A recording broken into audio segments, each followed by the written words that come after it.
Baik, assalamualaikum warahmatullahi wabarakatuh.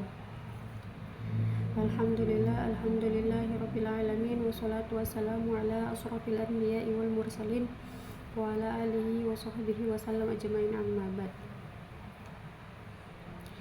Alhamdulillahirabbil alamin. Segala puji bagi Allah yang telah memberikan kita nikmat sehat dan waktu luang. Salawat serta salam tanpa pula kita haturkan kepada junjungan kita Nabi Allah Nabi Muhammad Sallallahu Alaihi Wasallam.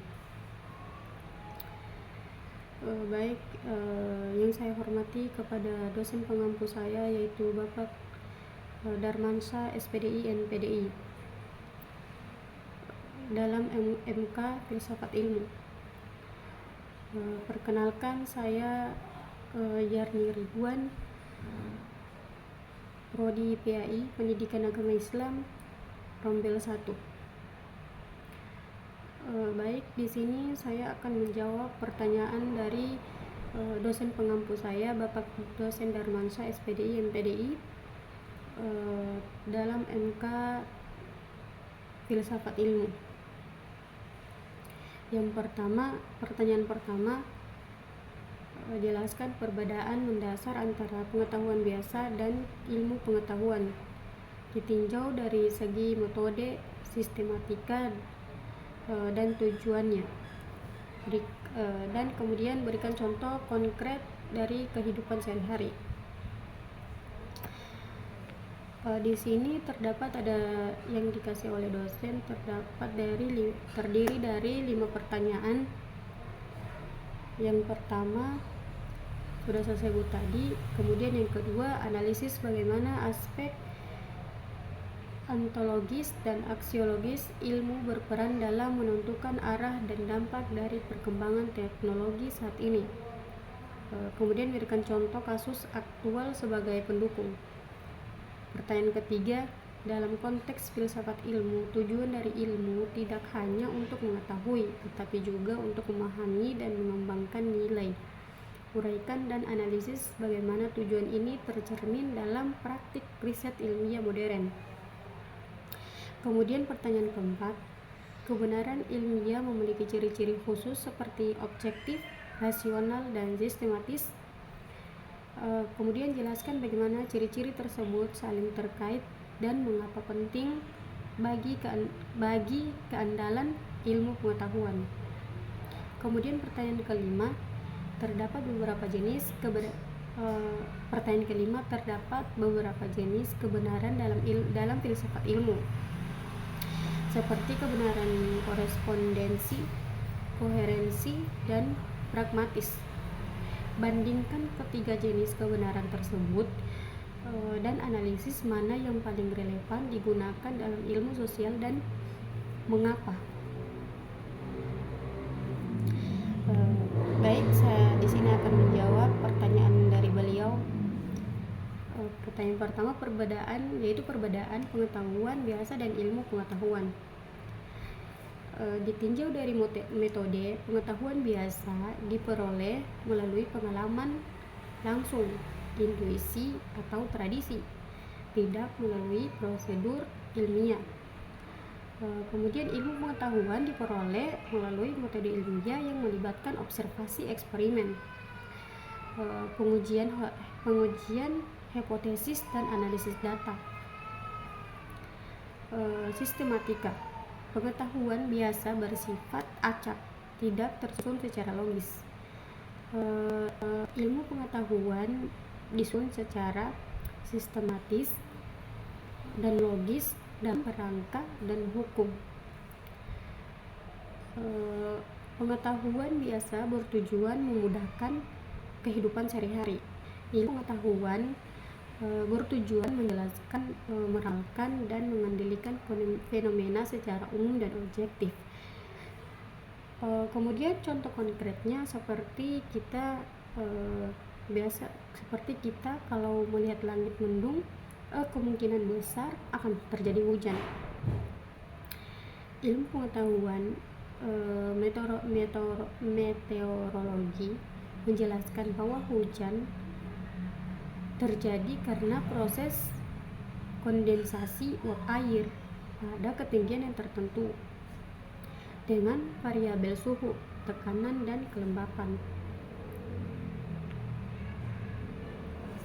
Kemudian kita lanjut dalam pertanyaan kedua, analisis bagaimana aspek ontologis dan aksiologis ilmu berperan dalam menentukan arah dan dampak dari perkembangan teknologi saat ini. Kemudian berikan contoh kasus aktual sebagai pendukung. Jawaban pertanyaan kedua, peran aspek ontologis dan aksiologis dalam perkembangan teknologi saat ini. Dalam perkembangan teknologi modern saat ini, ontologis menjawab pertanyaan-pertanyaan apa yang dikaji. Contohnya teknologi AI dikembangkan berdasarkan pemahaman tentang pikiran dan perilaku manusia. Ontologi kognitif. Aksiologis menjawab pertanyaan-pertanyaan untuk apa ilmu dikembangkan.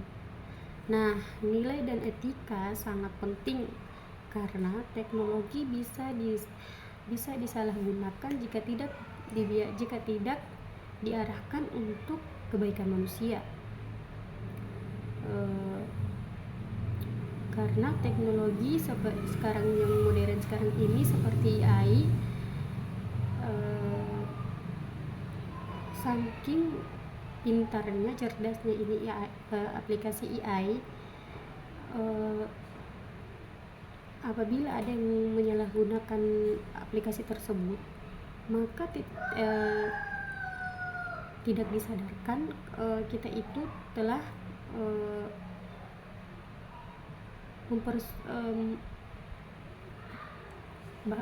kita itu tidak mau mengasah otak pikiran kita atau nalar kita untuk berpikir lebih cerdas lagi, karena kita sudah tergantung dengan aplikasi AI ini. Makanya itu kita harus oleh karena itu kita harus menggunakan aplikasi AI ini dengan sebaik mungkin agar tidak ketergantungan kepada aplikasi AI ini, supaya nalar kita bisa berpikir lebih kritis lagi. Contoh aktual teknologi deepfake yang menggunakan AI untuk memanipulasi video. Itu contoh konkret, itu contoh aktual. Kemudian ontologi mengkaji bagaimana representasi visual bisa diproses dan diubah oleh komputer. Aksiologi berisiko digunakan untuk penyebaran hoaks, pencemaran nama baik, atau manipulasi politik. Ini menuntut regulasi dan kesadaran etis dalam pengembangannya. Baik, kemudian lanjut ke pertanyaan ketiga, yaitu dalam konteks filsafat ilmu. Tujuan dari ilmu tidak hanya untuk mengetahui, tetapi juga untuk memahami dan mengembangkan nilai. Kemudian uraikan dan analisis bagaimana tujuan ini tercermin dalam praktik riset ilmiah modern. Tujuan ilmu mengetahui, memahami, dan mengembangkan nilai. Mengetahui, ilmu mengumpulkan fakta dan data. Memahami, ilmu mencari hubungan, sebab, akibat, konteks, dan makna dari sesuatu fenomena. Mengembangkan nilai, ilmu bertanggung jawab untuk memberikan manfaat, menjunjung nilai moral, sosial, dan lingkungan. Refleksi dalam riset modern, riset kesehatan publik, selain mengungkap data selain mengungkap data epidemiologis, riset juga mempertimbangkan keadilan distribusi vaksin, hak atas kesehatan, dan solidaritas sosial. Riset perubahan iklim mengembangkan teknologi lingkungan dan mendorong kebijakan berkelanjutan yang adil bagi generasi sekarang dan mendatang. Kemudian pertanyaan keempat yaitu kebenaran ilmiah memiliki ciri-ciri khusus seperti objektif, rasional, dan sistematis. Kemudian jelaskan bagaimana ciri-ciri tersebut saling terkait dan mengapa penting bagi keandalan ilmu pengetahuan. Jawaban nomor 4 yaitu keterkaitan objektivitas, rasionalitas, dan sistematika dalam kebenaran ilmiah. Objektif, ilmu harus netral dan tidak dipengaruhi oleh opini pribadi. Rasionalitas, ilmu harus menggunakan logika dan berpijak pada bukti. Sistematika, ilmu harus disusun dengan metode dan langkah yang terstruktur. Keterkaitan objektif membutuhkan sistematika agar pengamatan bisa diuji ulang. Rasionalitas menjamin bahwa simpulan ditarik secara logis dari data yang objektif dan terstruktur. Pentingnya, tanpa ketiga hal ini, ilmu menjadi tidak dapat dipercaya, tidak bisa direplikasi, dan tidak dapat dijadikan dasar untuk kebajikan atau teknologi. Kemudian pertanyaan kelima yaitu terdapat beberapa jenis kebenaran dalam filsafat ilmu, seperti kebenaran koherensi dan pragmatis. Bandingkan ketiga jenis kebenaran tersebut dan analisis mana yang paling relevan dalam ilmu sosial dan mengapa. Baik, jawaban nomor 5 yaitu perbandingan kebenaran, korespondensi, koherensi, dan pragmatis.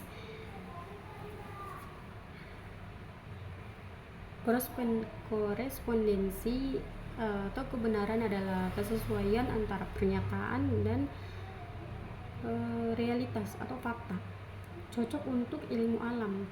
Misalnya, contohnya air mendidih pada suhu 100 Celcius di tekanan 1 atm. Koherensi kebenaran adalah konsisten dengan sistem pengetahuan lainnya, relevan untuk matematika atau logika. Misalnya, teorema harus koheren dengan aksioma lain. Pragmatis, kebenaran adalah apa yang berguna dan memberikan hasil dalam konteks tertentu, relevan untuk ilmu sosial. Karena kondisi sosial dinamis dan kompleks. Yang paling relevan untuk ilmu sosial adalah pragmatisme. Karena ilmu sosial berurusan dengan masyarakat yang selalu berubah. Contohnya, sebuah kebijakan sosial dianggap benar jika efektif mengurangi kemiskinan, meskipun tidak sesuai dengan teori sebelumnya. Mungkin hanya itu yang bisa saya jelaskan atau saya berikan jawabannya dengan pendek pengetahuan saya. Mungkin hanya itu. Baik, assalamualaikum warahmatullahi wabarakatuh.